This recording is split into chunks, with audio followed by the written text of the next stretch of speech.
Good morning. इस video में मैं एलिप्स के बारे में आपको बताऊंगा। जो बच्चे अभी फिज़िक्स और केमिस्ट्री और बायोलॉजी की टेस्ट सीरीज़ में पार्ट लेने वाले हैं, पहला जो टॉपिक आपको टेस्ट करा जाएगा वो होगा मैथमेटिक्स का, और उसमें आपको एक टॉपिक होगा कोनिक सेक्शंस, और उसमें शेप्स होंगी पैराबोला, हाइपरबोला, सर्कल और एलिप्स। तो आज मैं आपको उस टेस्ट सीरीज़ के लिए थोड़ा बता देता हूँ कि उसमें एलिप्स एक टॉपिक होगा, उसके बारे में आज मैं आपको थोड़ा सा तैयार कर देता हूँ। तो देखिए, आपका जो कोऑर्डिनेट एक्सिस है उसमें जिस एलिप्स की अभी मैं बात कर रहा हूँ वो सेंटर्ड अराउंड द ओरिजिन है। तो देखिए, ये एलिप्स जो है वो सेंटर्ड अराउंड द ओरिजिन है, और एलिप्स में दो पॉइंट्स होते हैं जिनको हम बोलते हैं फोकस। देखिए, ये पॉइंट हो गया आपका फोकस और ये पॉइंट हो गया आपका फोकस एफ। और इन फोकस की एक खास क्वालिटी होती है कि जो ये एलिप्स होता है ये प्लेन के अंदर होता है, और इस एलिप्स के ऊपर जितने भी पॉइंट एग्जिस्ट करते हैं, मान लीजिए ये वाला पॉइंट है, उसका डिस्टेंस पहले फोकस से प्लस उसका डिस्टेंस दूसरे फोकस से, मान लीजिए F1 है और ये F2 है, ये जो डिस्टेंस है, लंबाई जो है, ये वाली लंबाई और ये वाली लंबाई, और मान लीजिए कोई और पॉइंट ले लेते हैं आप एलिप्स के ऊपर, ये वाला, और ये डिस्टेंस नाप लेते हैं और ये वाला डिस्टेंस नापते हैं। तो जो सम ऑफ डिस्टेंस होता है किसी भी पॉइंट का एलिप्स के ऊपर, मान लीजिए ये पॉइंट है, ये डिस्टेंस जमा ये डिस्टेंस बराबर होगा ये डिस्टेंस और ये डिस्टेंस के। तो ये जो कलेक्शन ऑफ पॉइंट्स है जिसको मैं अब रेड में दिखा रहा हूँ, आप देखिए ये सारे जो पॉइंट्स प्लेन के अंदर हैं, इन पॉइंट्स को जब ज्वाइन करते हैं तो जो शेप बनती है उसका नाम है एलिप्स। और हर पॉइंट दो फिक्स्ड पॉइंट से जो डिस्टेंस है, अगर उसका सम ऐड करेंगे उस पॉइंट का, जो डिस्टेंस नापा जाएगा, मान लीजिए ओ है, तो ओ F1 प्लस ओ F2 जो है वो फिक्स्ड होगा। So just remember, ellipse is nothing but a figure which is obtained, or a shape which is obtained by joining infinite number of points which are located in such a manner that the distance, the sum of distance of this point from two fixed points called as foci, focus of the ellipse, is constant, right? तो ये जो F1 F2 हैं इनको बोलते हैं foci, क्योंकि दो हैं तो प्लूरल यूज़ करा आपने, नहीं तो फोकस भी यूज़ करा जाता है एक के लिए, नहीं तो फोकाई बोला जाता है इसको। और देखिए, आप इसके अंदर जो और चीज़ें आपको पता होनी चाहिए वो ये है कि इसको बोलते हैं, इस पॉइंट को, कोवर्टेक्स, और इस पॉइंट को बोला जाता है वर्टेक्स, राइट? तो नीचे वाला पॉइंट भी जो है ये भी कोवर्टेक्स है, और इसको भी जो बोला जाता है वर्टेक्स बोला जाता है। और जो एलिप्स हम बना रहे हैं उसके अंदर बेसिकली ये सेंटर्ड, इस सेंटर इसका ओरिजिन है। तो आपको जो इक्वेशन ऑफ एलिप्स है, आप डेरिवेशन अभी रहने दीजिए, लेकिन अगर आपको इक्वेशन ऑफ एलिप्स लिखनी है, मान लीजिए कि एलिप्स की इक्वेशन क्या है, तो बेसिकली कोऑर्डिनेट सिस्टम अगर मैं थोड़ा सा यूज़ करना चाहूँ तो मेरा ये जो पॉइंट है इसको मैं लिख सकता हूँ A,0, इसको लिख सकता हूँ -A,0, और इसको मैं लिख सकता हूँ 0,B और 0,-B। तो देखिए, ख़ास बात है, इसमें सर्कल की तरह रेडियस नहीं है, इसके अंदर दो जो लाइनें हैं, जो लाइन नंबर 1 है, जो छोटी लाइन दिख रही है आपको, ये वाली, इसको बोलते हैं माइनर एक्सिस। ये आपकी माइनर एक्सिस है। और देखिए, जो आपका ये दूसरी जो बड़ी लाइन है आपकी, ये जो बड़ी लाइन आपको दिख रही है, ये जो है वो, इसको बोला जाता है मेजर एक्सिस। तो कई सारी बातें होती हैं, फोकस होता है, कोवर्टेक्स होता है, वर्टेक्स होता है, सेंटर होता है। देखिए, ये सेंटर है आपका, सेंटर ऑफ द एलिप्स।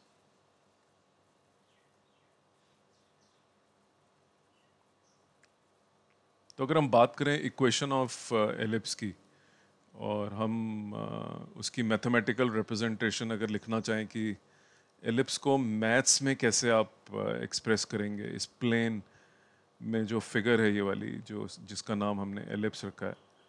तो हम उसका जो रिप्रेजेंटेशन है देखिए मैथमेटिकली हम उसको अगर लिखना चाहें तो हम लिखते हैं इसको basically x square upon a square plus y square upon B square is equal to 1। ये जो इक्वेशन लिखी गई है इसको आप बोलते हैं equation of an ellipse which is centred at the origin. तो ये ओरिजिन पे है ये एलिप्स बाय द वे। और मान लीजिए ये आप एलिप्स अगर मैं आपको टिप नंबर 2 दूं, अभी सिर्फ मैथ्स की बात हो रही है सिर्फ, तो अगर आपका ये एलिप्स में शिफ्ट करके ऊपर ले बना दूं और अब एलिप्टिकल एक शेप है मान लीजिए लगभग एलिप्टिकल बनी है और ये मेरा कोऑर्डिनेट कार्टेशियन कोऑर्डिनेट सिस्टम है और मेरा जो एलिप्स का जो सेंटर है वो h कॉमा k हो गया मान लीजिए। तो आप अगर ऐसे एलिप्स की इक्वेशन लिखना चाहते हैं तो इस इक्वेशन को थोड़ा सा चेंज कर दें और उसको बना दें x minus H upon whole plus Y minus K upon B square is equal to 1। तो थोड़ा सा एडजस्टमेंट है। अगर आपका ओरिजिन पहले 0 0 था और अगर आपका ये ओरिजिन h कॉमा k हो गया तो ये आपकी नई इक्वेशन ऑफ एलिप्स है। तो अब देखिए एलिप्स जो है अपने आप में एक पूरा टॉपिक है और इसकी जो रियल वर्ल्ड मॉडलिंग है उसके अंदर जब आप ग्रेविटेशन के टॉपिक पे पहुंचेंगे तो जो प्लानिटरी मोशन है, प्लानिटरी मोशन जिसे बोलते हैं हम ग्रेविटेशन के अंदर, जहाँ पे आप केपलर्स के लॉ पढ़ते हैं, वहाँ पे आप देखेंगे कि जो पाथ ऑफ द प्लैनेट है अराउंड द सन, मान लीजिए सन है और बाकी सारे जो प्लैनेट्स होते हैं अर्थ के अराउंड, वो जो पाथ है वो एलिप्टिकल पाथ होता है और उसको इजी रखने के लिए कई बार सर्कल भी बना देते हैं, बट रियलिटी ये है कि वो पाथ एलिप्स होता है। तो एलिप्स के बहुत सारे रियल वर्ल्ड मॉडलिंग है और भी इसकी रियल वर्ल्ड मॉडलिंग करी जा सकती है।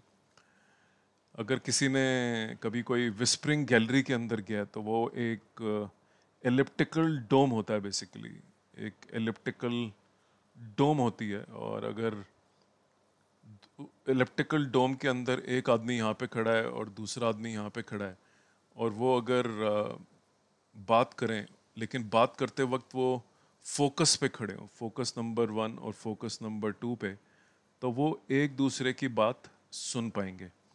लेकिन अगर कोई आदमी यहाँ यहाँ पे बैठा हुआ है उसको कोई आवाज़ नहीं आएगी। जो लोग एलिप्स के फोकस के ऊपर बैठे हुए हैं वो एक दूसरे से बात कर पाएंगे, लेकिन ये वाला आदमी जो फोकस के ऊपर नहीं है, तो इसको हम विस्परिंग गैलरी बोलते हैं। और इसका जो डोम है, जैसे ताजमहल का डोम है, तो ये डोम बोलते हैं इसको बेसिकली, राइट। आप दिल्ली में जाएंगे या किसी भी इंडिया में जाएंगे या कहीं भी जाएंगे विदेश में, तो जो स्ट्रक्चर्स होते हैं उनमें डोम होता है। कुछ डोम्स इलिप्टिकल होते हैं जहाँ पे आप फोकस ढूंढ सकते हैं और दो लोग आपस में बात करें तो वो सुन पाएंगे, बाकी कोई सुन नहीं पाएगा। तो इस तरह एलिप्स के बहुत सारे रियल वर्ल्ड मॉडलिंग है और मैथ्स के पॉइंट ऑफ व्यू से ये भी जो जेई की तैयारी कर रहे हैं वो कोनिक सेक्शन के अंडर एलिप्स को बहुत डिटेल में पढ़ते हैं। बट नीट के एग्ज़ाम के लिए या आपकी जनरल नॉलेज के लिए ये सफिशेंट इन्फॉर्मेशन है। एक बार इस वीडियो को रोक के आप ध्यान से सुनिए।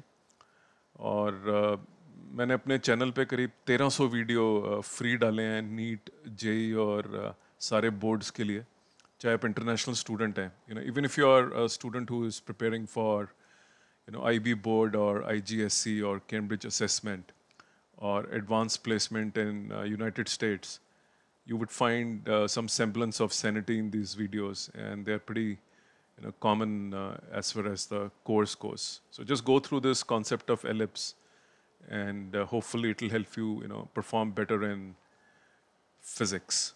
Thank you very much for your attention, and please wait for my next videos. Thank you.